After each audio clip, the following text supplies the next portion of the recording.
passer leur vie à rechercher un être cher. Ce que je recherche, c'est connaître mes origines, savoir d'où je viens, mais c'est de retrouver peut-être aussi une famille, des sœurs, des frères. Pendant des dizaines d'années, ils ont remué ciel et terre.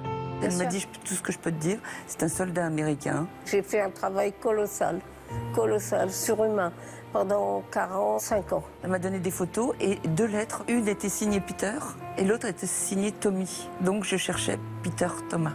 J'essaye toutes les pistes inimaginables parce que je pense qu'à ça. Ils ont même mis leur propre vie entre parenthèses. C'est pesant? C'est très pesant. C'est le quotidien. Elle cherche tout le temps.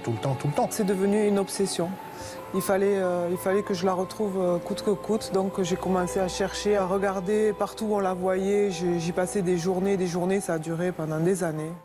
Leurs efforts ont-ils fini par payer? Ont-ils retrouvé cette personne qu'ils avaient tant cherchée? Je vais le retrouver. C'est une obsession, c'est viscéral.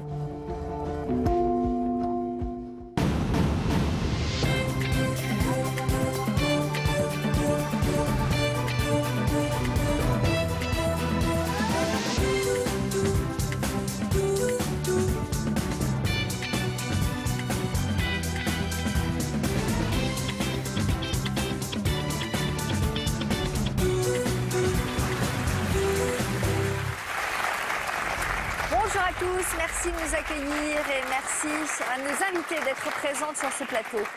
En France, 20 millions d'hommes et de femmes sont inscrits sur des sites communautaires afin de retrouver un être cher. Comme eux, nos invités d'aujourd'hui remuent ciel et terre depuis de longues années pour retrouver la trace d'un de leurs proches. Toute une vie à sa recherche, c'est le thème de toute une histoire aujourd'hui. Et on va commencer cette émission avec Christiane. Bonjour Christiane. Ça va, Christiane? Ça va. Qui avez-vous voulu retrouver, Christiane? Mon père biologique. À quelle occasion avez-vous appris que votre père n'était pas votre père biologique? À l'âge de 14 ans, ma grand-mère un choc? Oui.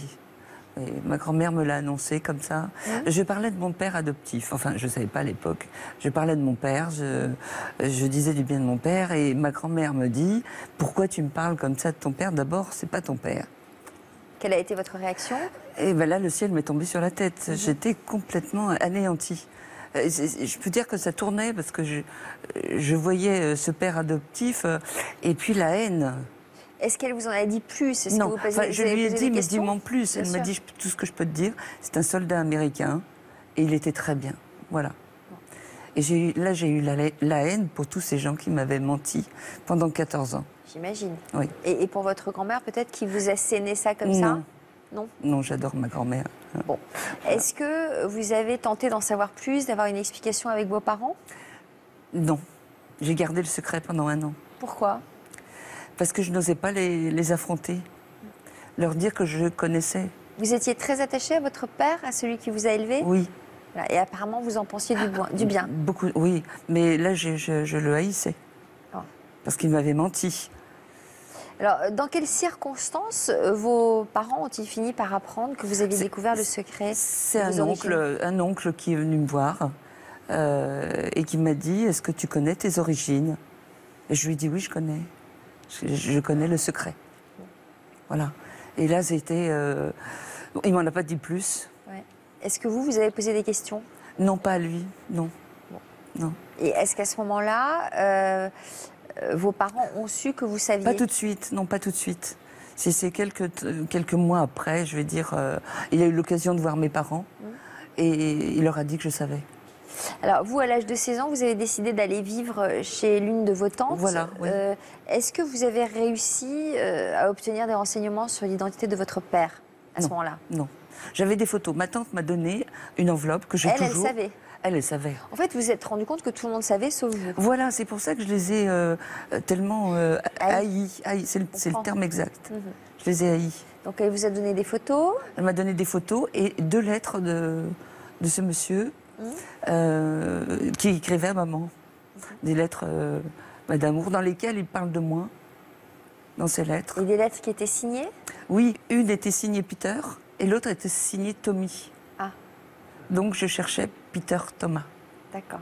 Alors, vous saviez quoi précisément? Donc, il était américain. Qu'il était américain, qu'il faisait venait partie d'où? de la Croix-Rouge, qu'il venait de Boston, pardon. Oui. Voilà, qu'il était de Boston. Oui. Et Vous connaissiez sa profession en dehors de l'armée? non, Non. du tout. Non, non. Rien d'autre. Rien d'autre. Alors, j'imagine que- Pardon, excusez-moi, Sophie.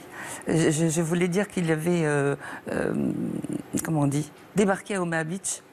Et il était parti, c'est là qu'il a connu maman, dans l'est de la France, quoi. Ah oui, C'est ce donc que il avait j'avais. fait du chemin quand même Oui, entre oui, oui. Omaha Beach et l'est de Voilà, la France. la Croix-Rouge suivait l'itinéraire des soldats, quoi. Très bien. Est-ce que vous vous êtes fixé un objectif précis à partir de ce À l'âge moment-là? de 16 ans, oui. Vous vous êtes dit quoi? Je vais le retrouver. Ce sera l'objectif de ma vie. Mm. Quelle démarche avez-vous entreprise alors à ce moment-là? Alors j'ai fait beaucoup de démarches. La première chose, j'étais à l'ambassade américaine. Je suis allée à l'ambassade américaine, à l'accueil, et je leur ai demandé comment je pouvais faire. Et je n'avais que son matricule. C'est tout ce qu'il y avait sur l'enveloppe. Son matricule et sa base de New York. Voilà. Et ils m'ont dit, il n'y a pas assez de renseignements. Vous n'avez pas sa date de naissance, vous n'avez pas son numéro de sécurité sociale. Donc,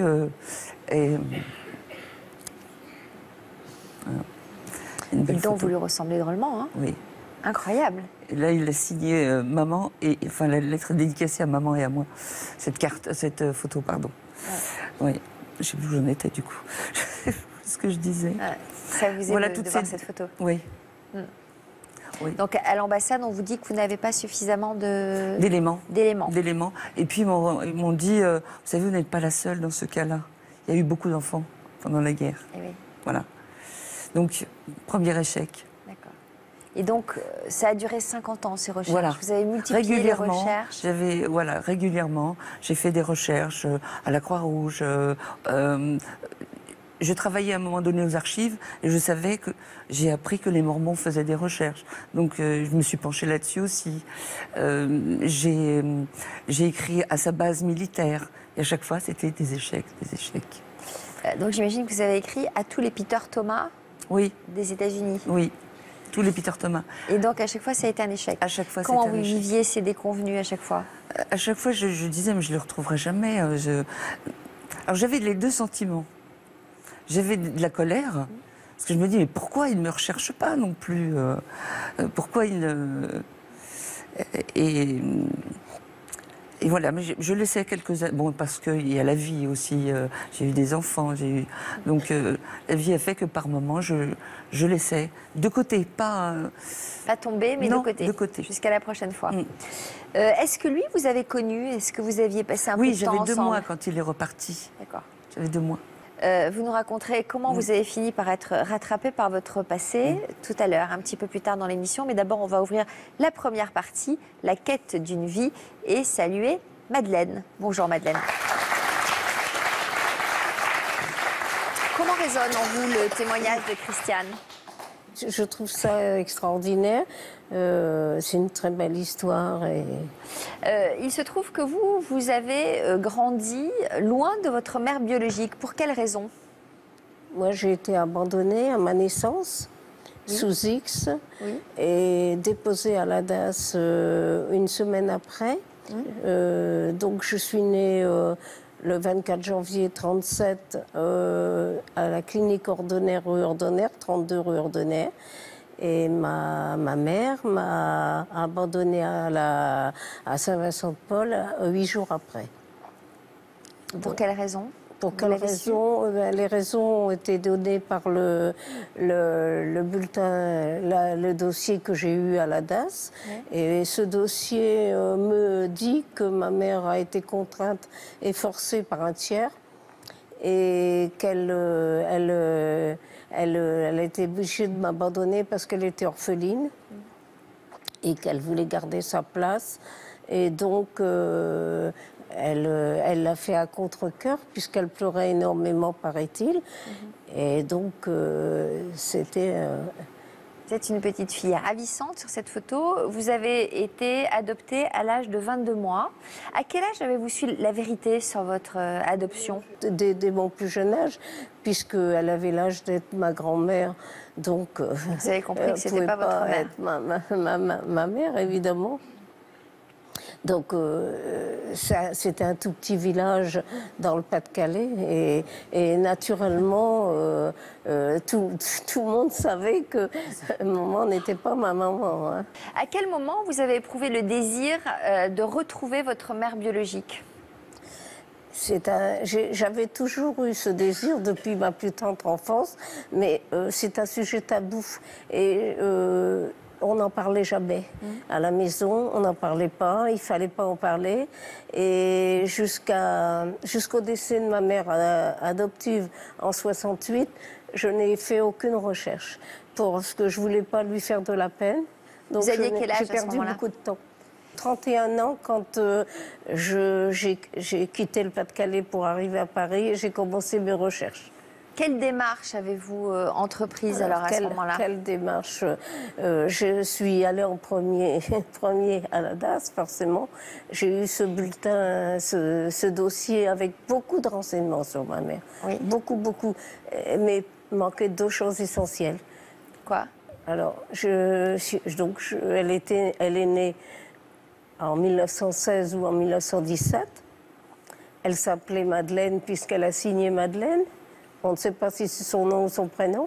Elle était orpheline, puisqu'elle est née pendant la Première Guerre mondiale, c'est possible. Et elle était comptable. Elle a dit « je suis comptable ». Et elle a même donné son salaire, 775 francs par mois. Beaucoup d'éléments. Ouais. Et elle était depuis 18 mois à Paris. Elle est arrivée en 1935. Donc, mais je n'ai pas son lieu de naissance et je n'ai pas effectivement son nom de famille.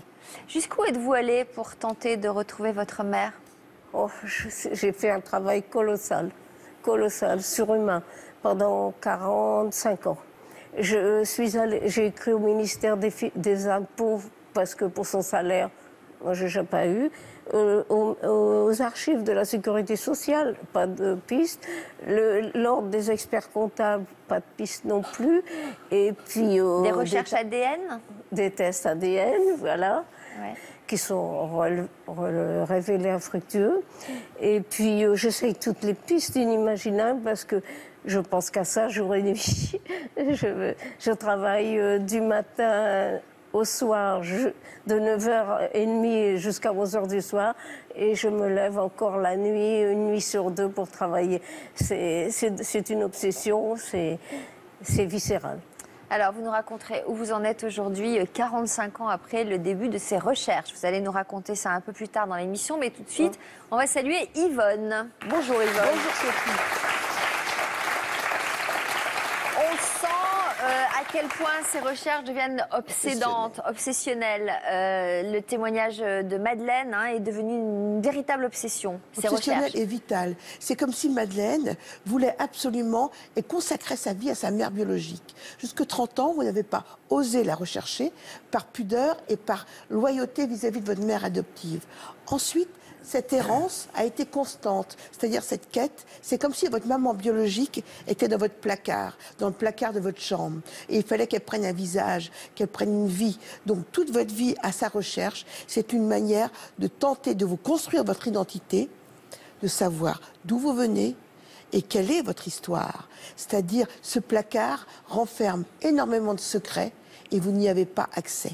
C'est ce à quoi vous cherchez. Et il y a 2 temps très importants pour retrouver justement, pour aller à la recherche de ses origines. C'est l'adolescence, souvent, et bien souvent à partir de la 50aine, 60aine. Pourquoi ? Parce que si on n'a pas trouvé ses origines, ça devient compulsif. On ne veut pas s'en aller sans avoir eu connaissance de qui on était. Mais c'est difficile de se construire quand même s'il manque des pièces du puzzle. Il manque Donc on ne peut pas se construire son identité parce qu'on ne peut pas savoir où on va si on ne sait pas d'où on vient. On le dit fréquemment pour les enfants adoptés et autres. Ça pose le problème, je suis là en vie, j'ai du désir, j'ai plein de choses, mais il y a quelque chose d'amputé. Il y a quelque chose qui est manquant. Il y a un trou dans votre vie et dans votre identité. Et ça devient même compliqué d'élever des enfants. Oui. Christine, justement, puisque vous prenez la parole, vous aussi, cela fait des années que vous êtes à la recherche d'un être cher. De qui s'agit-il ? Ma sœur, ma demi-sœur. On va faire un rapide retour en arrière. Vous avez grandi au cœur d'un secret de famille. Oui. Quelle découverte avez-vous faite à l'âge de 18 ans? À 18 ans, je travaillais comme téléprospectrice à vendre des meubles par téléphone. Donc voilà, on me donne un secteur, un annuaire. Il faut appeler 200 personnes dans le temps qui m'est donné. Je fais défiler les noms et là, il y a un nom qui apparaît et qui me fait un flash dans la tête. Donc plein de souvenirs d'enfance avec ce nom-là, quelqu'un qui me fait sauter sur ses genoux, qui m'appelle mon petit lapin. Je fais mon speech, j'essaye de lui vendre des meubles, il n'en veut pas et à la fin, je tente le tout pour le tout. Je lui dis, est-ce que je peux vous poser une question qui n'a rien à voir avec tout ça et qui est plutôt personnelle? Bon, si je vous dis mon petit lapin, qu'est-ce que vous me répondez? Voilà, là, il y a eu un silence et qui a duré pour moi une éternité. Mais bon, il m'a dit, Christine, c'est toi? Oui. Bon, si tu m'appelles, c'est que tu sais que tu es ma fille. Bon. Et vous le saviez ou pas, ça? Non, je ne le savais pas. Je sentais qu'il y avait quelque chose depuis toujours. Mais ça m'est tombé dessus à ce moment-là. Donc lui, il était persuadé que si je l'appelais et si je posais cette question, c'est que je savais. Ouais. Et à ce moment-là, il m'a dit, il faut que tu viennes me voir, tu as ta place avec moi, je veux te voir, je veux te voir. J'ai dit, bon, je vous rappellerai. J'avais 18 ans, j'ai paniqué, j'ai raccroché. Oui, c'est ça, vous avez une réaction de panique. Voilà, j'ai paniqué, j'ai raccroché. Ouais, parce que ça vous avait jamais vraiment traversé l'esprit, tout ça? Ou vous vous sentiez inconsciemment Inconsciemment, je savais qu'il y avait quelque chose. Je pense que je l'ai toujours su. J'ai posé des questions avec des mots d'enfant et j'ai eu des réponses qu'on fait à un enfant. Donc ça m'a toujours tracassée, toujours.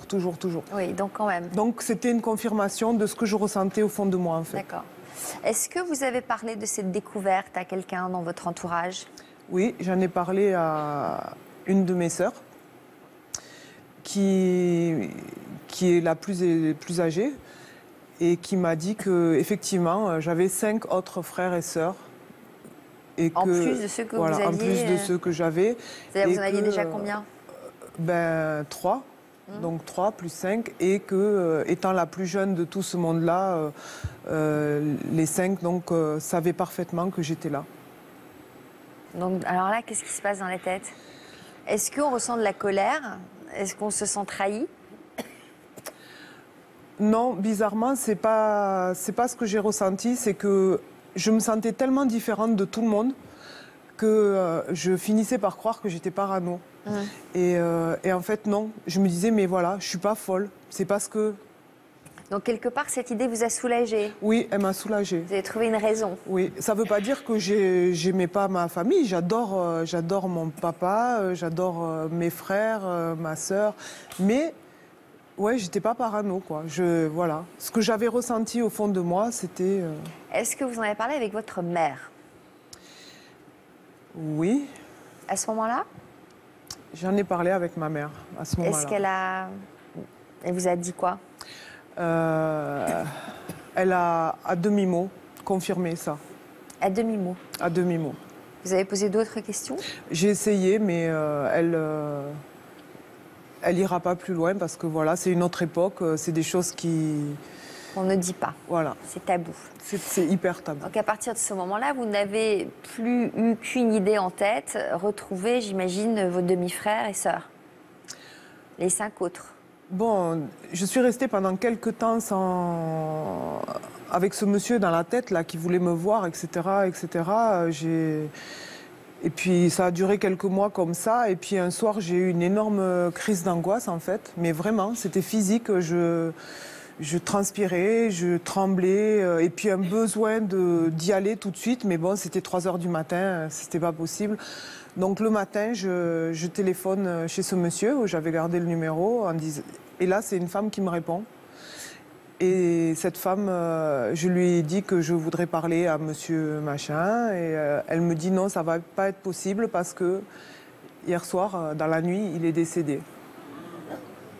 Donc, je savais pas trop quoi dire à cette dame. J'ai juste dit que je savais qu'il savait que j'étais là. Donc j'ai dit, c'est Christine. Si ses enfants veulent me voir, voilà, j'ai mon numéro. Et après, j'ai pleuré toute seule en espérant que quelqu'un m'appelle. Mais... Personne ne vous a appelé? C'est pas venu. C'est pas venu. Personne? Non. Donc, j'imagine que vous avez dû être très perturbée par tout ça. Dans quelles circonstances avez-vous fini par être rattrapée par votre passé? Quelques années plus tard, finalement, puisque le temps il guérit pas mal de choses, j'ai avalé un petit peu ma douleur et tout, et on me voyait en ville. On me voyait en ville. Donc c'était pas possible parce que moi j'étais au bureau à cette heure-là et je savais très bien que... Qui vous voyait en ville? Quelqu'un de très proche, un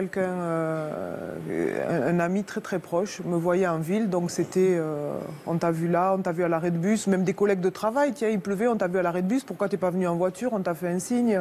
Donc vous êtes dit c'est pas possible, là, il y a mon sosie. De suite je savais très bien que c'était une de mes sœurs qui était dans tel secteur. Donc j'ai passé des années et des années à arpenter, à regarder, à dire mais si vous la voyez, interpellez-la.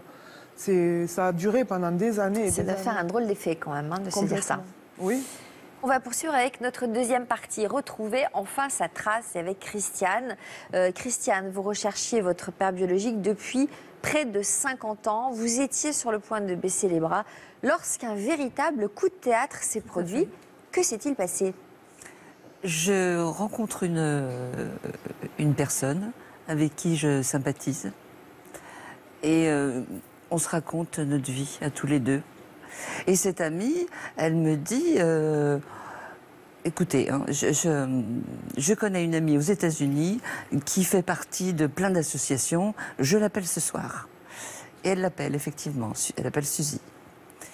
Et le travail commence. Et tous les soirs, elles s'appellent toutes les deux. Et Françoise me contacte. Au bout d'un an, Suzy ne trouve pas, parce qu'on cherche Peter Thomas. Et elle s'adresse aux Mormons. Et les Mormons font des recherches un peu généalogiques, un peu... voilà. Et chez ces Mormons, un ancien militaire de carrière est intéressé par mon histoire. Et il a décidé de chercher. Et lui, en quelques mois... je recevais des mails de Françoise en me disant, vous êtes sûr que c'est Peter Thomas c'est pas Thomas Peter. Je ne savais pas. Et ouais. J'étais toujours sur Peter Thomas. Et oui. Puis elle me dit, on a une trace en Albanie. Enfin, ce serait un Albanais. Et il s'appellerait Thomas Peter. Voilà, je lui dis, c'est pas possible. Albanais. Il ne peut pas s'appeler Thomas Peter, un Albanais, quoi. Ouais. Jerry prend contact avec moi par mail. Ce fameux militaire. Ce fameux militaire. Et il me dit qu'il est sur une trace, voilà. Et avec le numéro de matricule de l'armée. C'est ça.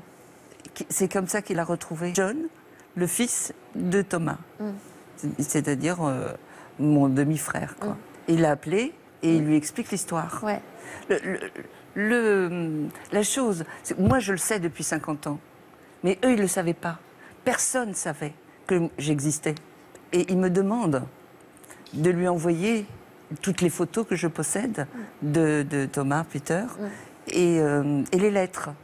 Et je lui envoie tous ces documents. Et justement, la photo que je viens de voir tout à l'heure, bon, ça a une histoire aussi. Et le 24 décembre, je reçois, voilà celle-ci, je reçois un mail de John qui me dit c'est très troublant parce que les photos que vous avez, c'est bien Thomas Peter qui est dessus. Il me dit, est-ce que vous acceptez un test ADN? Je lui dis oui, sans problème. Donc vous avez fait un test ADN? Voilà, au mois de février de cette année. Et alors? Il me dit, il faut attendre 3 semaines à peu près pour avoir les résultats. Et 3 semaines après, j'ai un mail à la maison. Bonjour, chère sœur. C'est John qui m'écrivait. Le résultat était positif. Bon.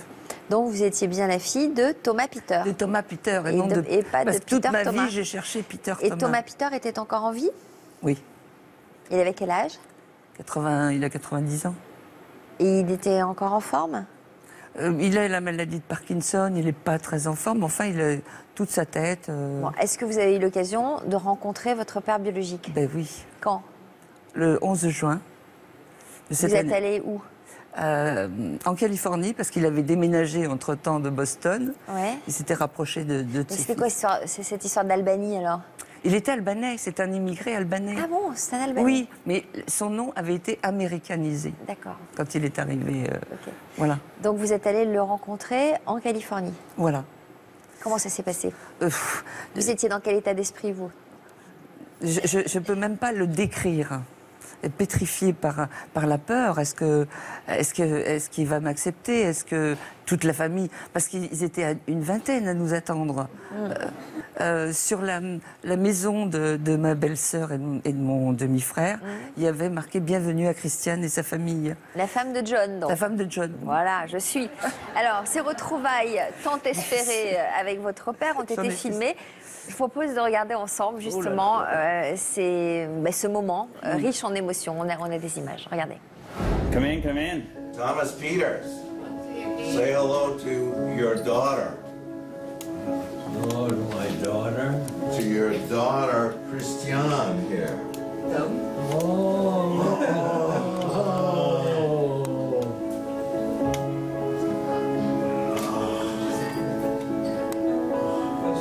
Blonde already, look at that, huh? Yeah.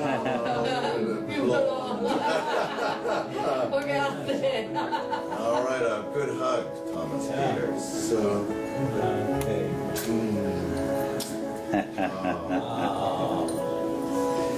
Wow.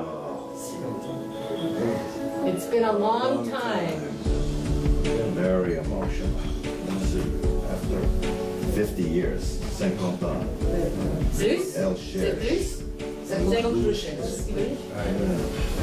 She's a Peters. How can you tell she's a Peters? She's gone. She's blonde? You recognize her, huh? You see the resemblance? That's right. Gregory. He's your grandson. This is your grandson. Your grandson. Yes. But your grandson. Yes. And Stephanie, Gregory's wife. Hello. Oh, hi. Nice to see you. It is unreal that I hold my daughter in my arms for the first time.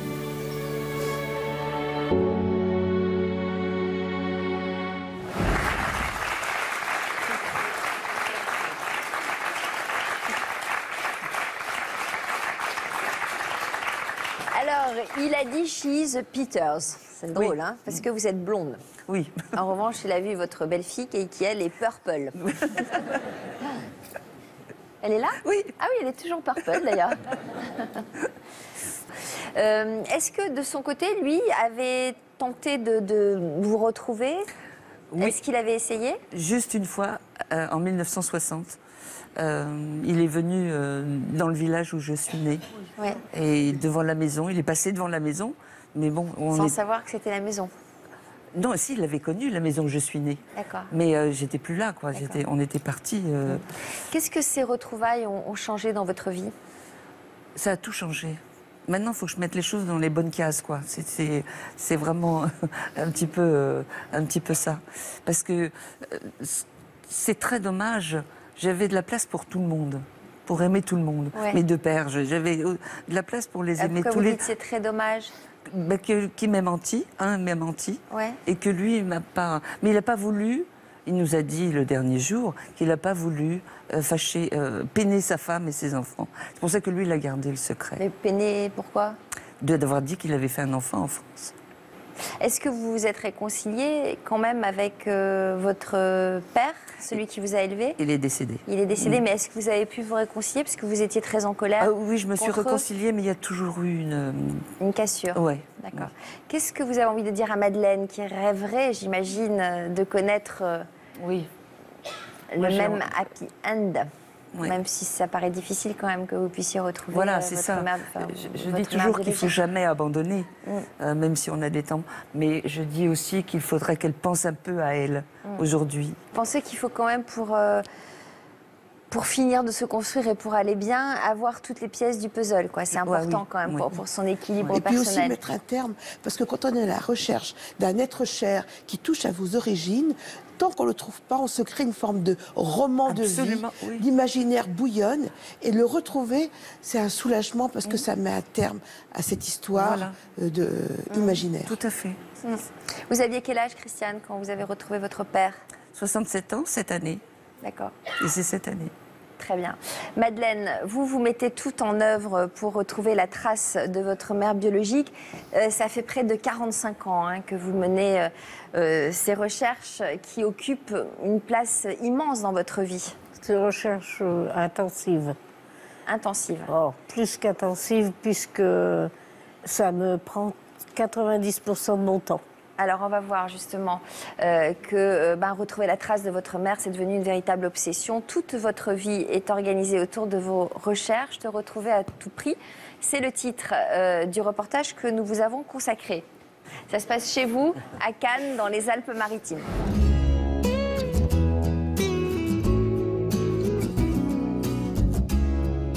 Bonjour madame, excusez-moi de vous déranger. Je me permets de vous appeler. Je suis née sous X. Je recherche ma mère qui s'appelait Madeleine. Excusez-moi de vous déranger. Je me permets de vous appeler. C'est-à-dire donc là, je vous envoie un courrier et qui est né soit en 1916 ou 1917. Vous êtes sûre qu'elle est née à Reims? Non, je suis pas sûre, non. Madeleine, tu peux venir m'aider? Non. Écoute, je peux pas là. Madeleine remue ciel et terre pour retrouver sa mère biologique depuis plus de 40 ans. Et pour son mari Bernard, cette situation est loin d'être facile à vivre tous les jours. Je passe 90% de mon temps sur ces recherches. Je commence vers 9h, 9h30, jusqu'à 10, 11h du soir. Son salon est aujourd'hui entièrement dédié à sa quête d'identité. Ici, vous avez toutes les naissances, les mariages, les décès de toutes les Madeleines qui sont nées en 16-17. C'est un travail vraiment colossal qui m'a pris des jours et des jours et des heures de travail.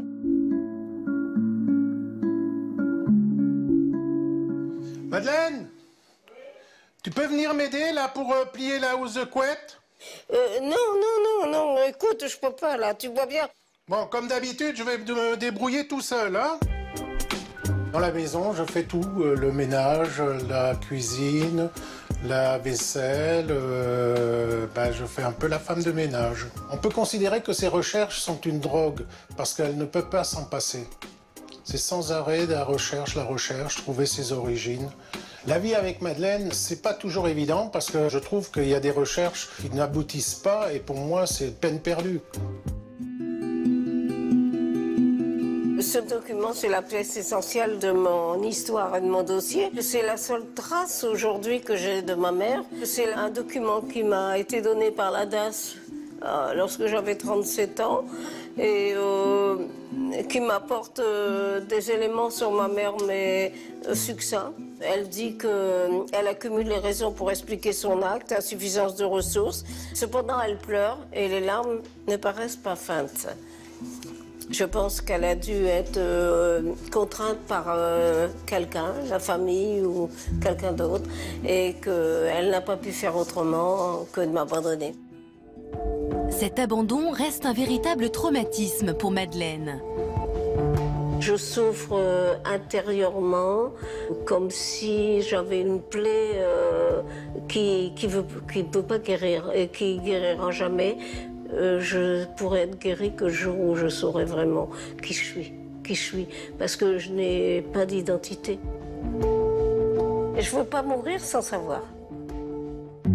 Les recherches de Madeleine envahissent sa vie de couple, à tel point que Bernard décide de provoquer une discussion avec sa femme pour lui livrer ce qu'il a vraiment sur le cœur.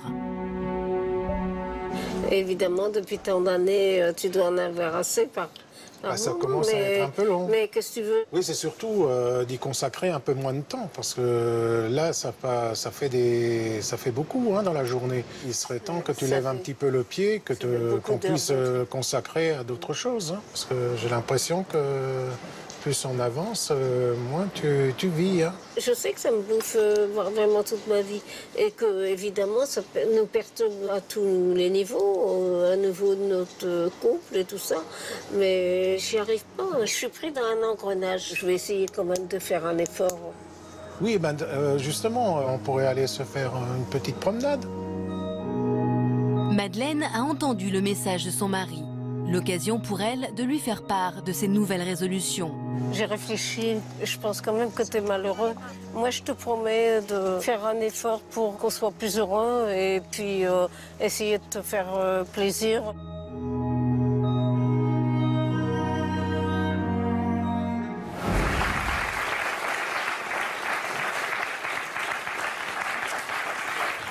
C'est amusant comme vous êtes restée une petite fille. Oui. Hein, je trouve, ça m'a frappé. Oui. Vous avez un âge certain aujourd'hui, bien qu'on vous 75. Donne 75 ans. On vous donnerait 45 ans, 50 ans à tout casser. J'ai 75 ans. Donc on imagine que votre maman a peu de chance d'être en vie. À 95 ans, ma mère. Et vous l'imaginez toujours en vie? Non.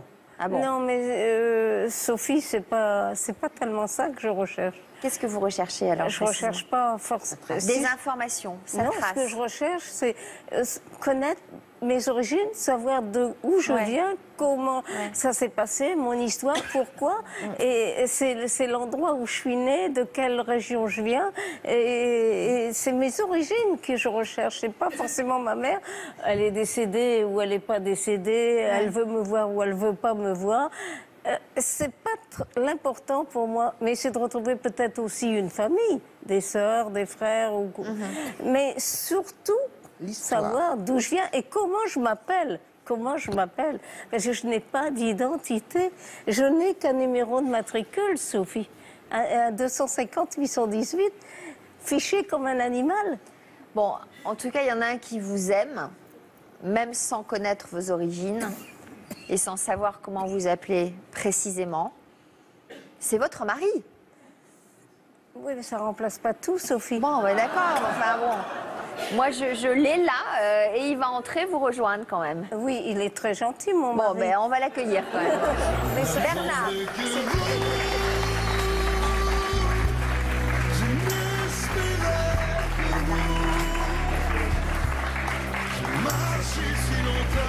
Bonjour.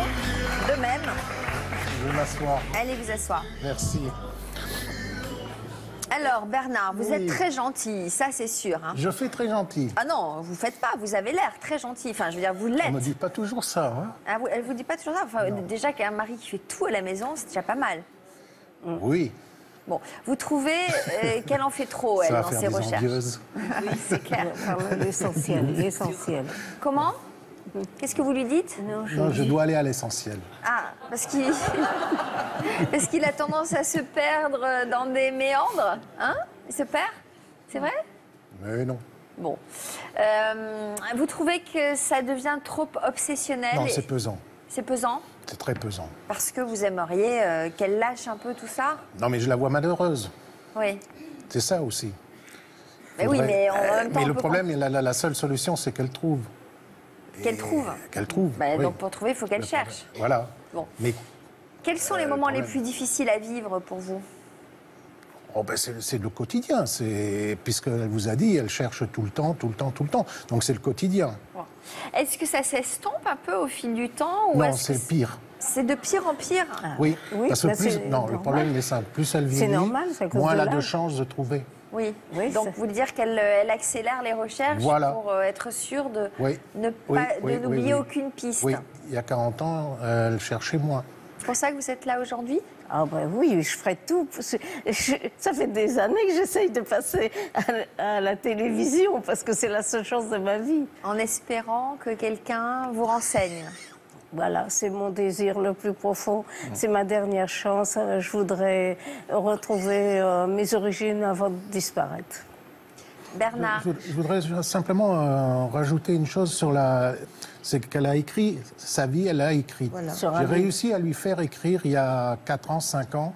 Je l'ai aidé à faire ce livre. Et bon, on ne peut pas le publier parce qu'on n'est pas connu, etc. Bon, ça, c'est un autre problème. Mais c'est pour la thérapie. Ça lui a permis d'extérioriser tout ce qu'elle avait vécu depuis très longtemps et qu'elle ne pouvait pas extérioriser. C'est une des meilleures des thérapies. Madeleine, si on le publiait, voilà. et si on le publiait, ce serait une nouvelle naissance. Madeleine, comment? Évidemment. Je pense que ce serait un bel accouchement de vous-même. Donc, je ne sais pas quel est votre livre, mais je peux m'y intéresser et voir, faire en sorte de le faire publier. On peut voir. On va écouter la suite du témoignage de Christine. On était resté tout à l'heure. Vous nous racontiez que vos proches vous disaient qu'ils vous avaient vu dans la rue, alors que ce n'était pas vous. Donc vous n'avez aucun don d'ubiquité. En revanche, vous vous êtes dit, ça doit être ma demi-sœur que je ne connais pas. Ça doit être ma demi-sœur. Et là, c'est devenu une obsession. Il fallait que je la retrouve coûte que coûte. Donc j'ai commencé à chercher, à marcher dans les rues, à regarder partout où on la voyait. J'y passais des journées, ça a duré pendant des années. Au mois d'août dernier, votre ténacité a fini par payer, puisque vous avez réussi donc à la retrouver, votre sœur. Comment ça s'est passé? Internet, les réseaux sociaux. Heureusement, dommage pour elle, mais heureusement pour moi, elle avait divorcé, elle avait repris son nom de jeune fille. Et donc, en tapant le nom, là, tout d'un coup, il y a eu une image et des larmes parce que j'ai enfin trouvé ce que je cherchais, les traits de mon visage sur cette photo. Je lui ai envoyé un message. Et ce qui est bizarre, c'est que... elle a répondu quelques jours après à ce message, dans de drôles de circonstances aussi. C'est-à-dire qu'elle n'avait jamais parlé de moi à qui que ce soit. Et juste mais elle connaissait votre existence. Elle connaissait mon existence. Elle n'avait jamais parlé de moi à qui que ce soit. Et le jour où elle décide de parler de tout ça à sa meilleure amie, en lui avouant qu'elle avait une demi-sœur, c'est le jour où moi j'envoie ce message. Et donc, quand elle voit ce message, elle dit c'est quand même incroyable. Elle se met à pleurer, elle me répond, on s'appelle, et là, c'est waouh. Est-ce que vous avez projeté de vous voir? Oui, dans quelques jours. Ah, vous ne l'avez pas encore vu? Non, dans quelques jours. Est-ce que vous appréhendez cette rencontre? Je n'ai pas l'impression, puisqu'apparemment vous entendez bien déjà. Non, mais j'en peux plus, moi, j'en peux plus. Donc, mais qu'est-ce que vous attendez pour la voir? D'avoir vous habitez loin un jour de l'une RTT. Hein? Non, on n'habite même pas loin, mais voilà, j'ai 5 enfants, elle a aussi sa vie, on a le boulot. Moi, voilà, un jour de RTT, un jour de... Et normalement, dans quelques jours, là, ça y est, on y est. Donc, bon, malheureusement, c'est elle qui m'a embarquée dans toute une histoire et elle n'a pas pu donner suite. Donc voilà, je voulais justement demander à Christiane ce qui s'était passé, quoi, la première seconde. Parce que moi, rien que de regarder le film, je pleurais tout à l'heure, j'étais cachée, mais c'est quelque chose de fabuleux. On ne peut pas en fait, décrire exactement. Ce que je voudrais dire, c'est que dans cette quête, et là je comprends, je rejoins Madeleine. Moi, tout ça, ça m'a empêché d'avoir confiance en moi, ça m'a empêché de me construire, ça m'a empêché de m'aimer. Et quand on ne s'aime pas, on ne peut même pas accepter que quelqu'un d'autre nous aime. Physiquement, on grossit, on maigrit, on ressemble à rien, on se cherche à travers des photos, on n'a pas d'identité et on n'arrive même pas à transmettre des bases à nos enfants. Parce que moi, je vois tous les parents normaux, ils veulent donner quoi à leurs enfants? Une bonne situation, faites des études, machin. Alors que moi, mon obsession... Mais vous savez, les parents normaux, ça n'existe pas. Hein. Non, mais vous dire entre guillemets, moi, mon obsession, c'était quoi? C'était que mes 5 enfants, ils soient solidaires. Quoi qu'il arrive, qu'ils restent ensemble, qu'ils restent soudés. Là, vous avez réussi, je suis sûre. Oui. Eh bien, bravo. Oui. C'est déjà énorme. Je suis très fière de... Juste une réaction d'Yvonne là-dessus, c'est poignant, vraiment. C'est très poignant et on voit combien des secrets de famille peuvent ronger toute une vie et vous encombrer et aussi transmettre cette angoisse aux enfants. De génération en génération. De génération en génération. Mais vous avez levé le secret, donc ce n'est plus transmissible. Mais je sais que j'ai fait souffrir mes enfants et pour ça, je leur demande pardon et... Voilà. Bon, en tout cas, j'espère que vous nous tiendrez au courant. Bien sûr. De tout ça. Le témoignage que nous allons entendre à présent va certainement beaucoup vous intéresser. Il s'agit de la suite de l'histoire de Fabienne. Fabienne, nous l'avions reçue il y a 5 ans. Elle avait retrouvé sa sœur qu'elle n'avait jamais vue devant nos caméras. On va regarder un extrait de son témoignage de l'époque. En 2007, à l'occasion des fêtes de fin d'année, Jean-Luc Delarue avait reçu Fabienne. Elle était à la recherche de sa demi-sœur depuis 20 ans. Très heureux de vous recevoir, Fabienne. Quelle histoire. Vous avez été abandonnée à votre naissance, vous avez grandi dans une famille d'accueil. Et à 18 ans, vous apprenez que vous avez des frères et des sœurs. Voilà. D'abord 6 ? D'abord 6 vrais frères et sœurs des mêmes parents et 3 demi-sœurs. Suite à cette nouvelle, Fabienne s'était lancée à la recherche de ses frères et sœurs. Après 20 ans d'enquête, elle avait enfin retrouvé la trace de sa sœur, Gaëlle. Que je retrouve ma sœur me fait énormément plaisir, parce que c'est quand même l'aboutissement de plusieurs années de recherche, donc ça fait quelque chose en fait.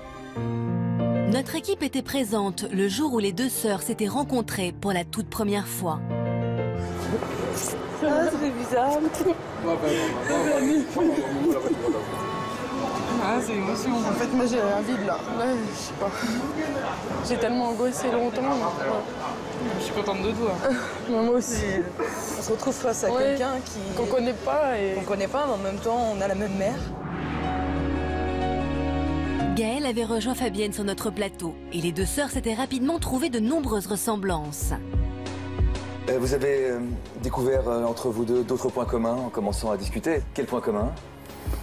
Déjà, on trouvait ça bizarre qu'on ait la même coupe de cheveux. Ouais. On est habillés pareil. On est habillés pareil le jour de nos retrouvailles. Après, d'autres points communs, je pense qu'en se revoyant, on en trouvera certainement. Alors, depuis l'émission, quel lien Fabienne a-t-elle tissé avec sa sœur Gaëlle?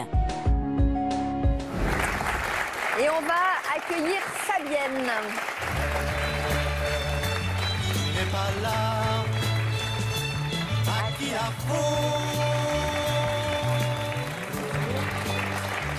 Changement de look total. Voilà, et puis un petit coucou à Jean-Luc Delarue, parce que la magie de la télévision fait qu'il est toujours parmi nous. On le revoit régulièrement dans cette émission. Vous aviez envie de dire un mot peut-être sur Jean-Luc? Oui, que je garde un bon souvenir de mon passage à l'émission. J'imagine. C'était quelqu'un de très gentil. Voilà. Donc vous avez totalement changé, vous? Oui. C'est le fait d'avoir retrouvé votre sœur? Beaucoup de choses, entre autres. Quel lien Mon Dieu, j'étais énorme.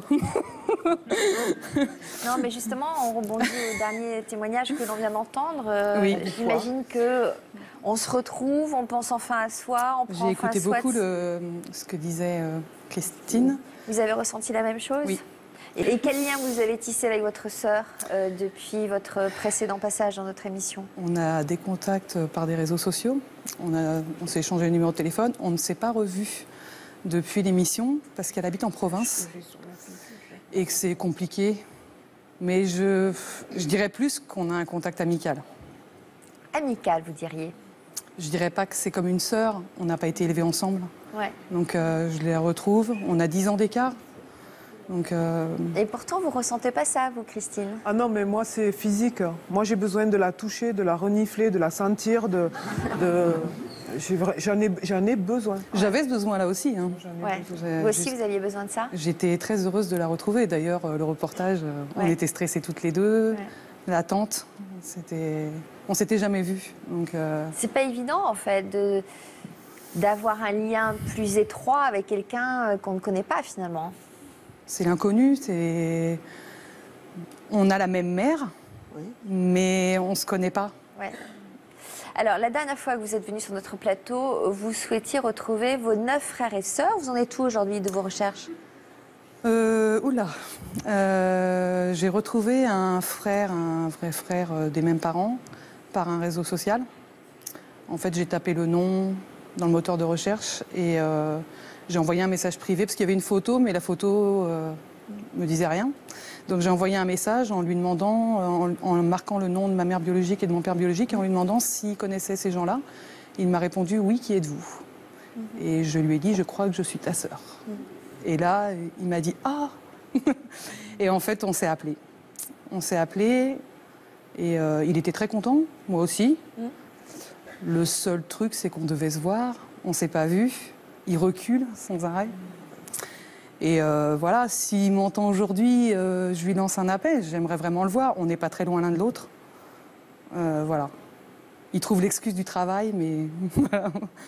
Beaucoup de pudeur. On sent quand même, chez vous, une envie d'aller plus loin dans cette construction personnelle avec vos frères et sœurs. Oui, j'ai envie, mais d'un autre côté, j'ai passé beaucoup d'années à... Je rejoins Madeleine quand elle dit que c'est une obsession, mais je pense qu'à un moment donné, il faut lâcher. Prise. Ouais. Parce que moi, je suis passée beaucoup à côté de ma vie aussi, et le temps est court. Bien sûr. Et je me dis que je regrette pas ce que j'ai fait, mais la recherche, par exemple, sur ma mère biologique, oui, on a besoin de savoir d'où on vient, mais j'ai aucune réponse à mes questions. Donc ça n'a pas avancé plus. Des conseils, peut-être? C'est un bon raisonnement, ce que nous dit là. C'est un excellent... Lâcher prise, oui. Ouais. Mais vous savez, quand vous dites que vous n'avez pas réussi à construire votre vie, parce que vous avez été hanté par toutes ces recherches, je pense que ça, c'est une vérité. Mais c'est très sage d'avoir lâché. Néanmoins, ça vous empêche aussi d'exprimer vraiment vos émotions, parce que quand vous avez retrouvé votre sœur, il y a beaucoup de pudeur qui existe chez vous dans la manifestation d'un lien affectif. Donc c'est cette pudeur-là qu'il faut maintenant essayer de transformer en lâchant, en vous autorisant à aimer. Mais c'est vrai que je rejoins Christine quand elle dit qu'on n'a pas du tout confiance en soi. Moi, j'ai un autre problème, c'est que j'ai toujours peur qu'on m'abandonne. Voilà, c'est ça. C'est les gens qui sont autour de moi, j'ai toujours peur d'être abandonnée. Donc vous n'osez pas aimer par peur d'être abandonnée à nouveau. Non, mais on abandonne les autres par peur d'être abandonnée. Aussi, les deux. Parce que c'est du harcèlement, on a besoin d'être rassuré tout le temps. C'est usant. Et là, ça devient le cas de Madeleine. C'est usant pour la personne qui est là. Et vous devenez dépendante affectivement. Mais c'est une drogue. C'est une drogue. Si on ne sait pas qui on est, d'où on vient, à quoi on sert, on se persuade, on s'auto-persuade qu'on ne vaut rien.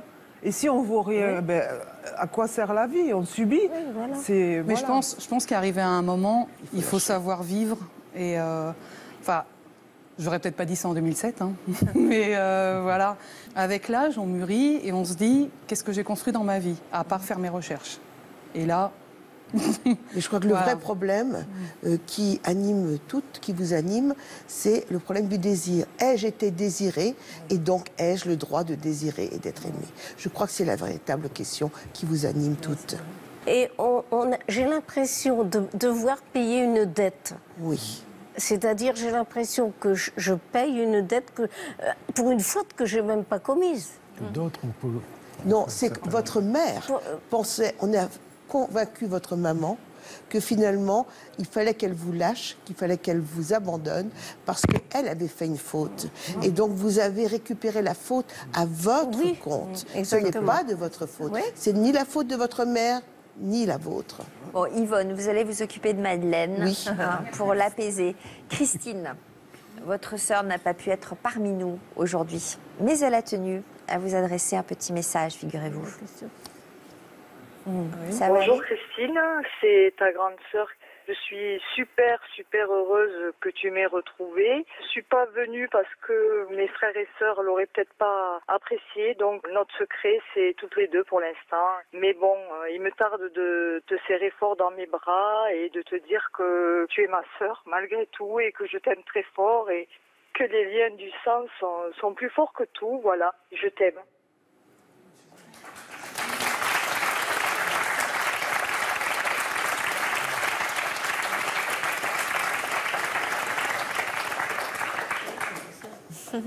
Vous voulez lui répondre quelque chose ou vous lui direz de vive voix quand vous la serrerez dans vos bras?